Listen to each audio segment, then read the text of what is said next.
I found it on a whim, a dusty old radio tucked away at the corner of a yard sale, seemingly forgotten. It was one of those relics from the 60s with brass dials and a wooden frame. The seller, an elderly woman with a distant look in her eyes, warned me it only played one song, but I thought it was part of its charm.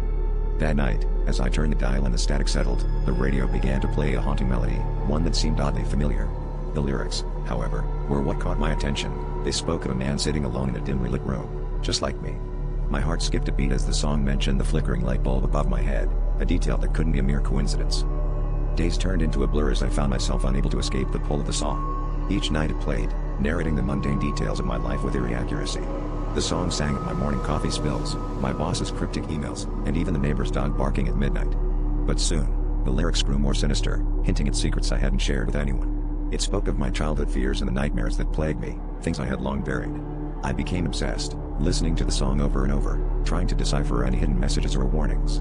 The line between reality and the song began to blur, and I could feel unseen eyes watching my every move.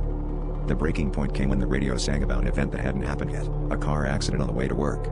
Panic set in, and I called in sick, refusing to leave the house. But as I sat in my living room, the radio's song twisted, now narrating my growing paranoia and isolation. Every creak of the floorboards, every shadow in the corner of my eye, felt like a prelude to something terrible. I tried to turn the radio off, to silence the creeping dread, but the melody persisted, its grip tightening around my mind. The lyrics grew darker, now whispering about a figure lurking just out of sight, waiting for me to let my guard down.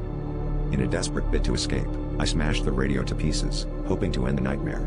Yet, in the silence that followed, I realized the song hadn't stopped. It echoed in my mind, each word clear as if the radio were still intact. I stumbled back, a chill racing down my spine as I noticed a shadow flickering in the reflection of the broken radio's glass. It was then I understood, the song had never been about the radio.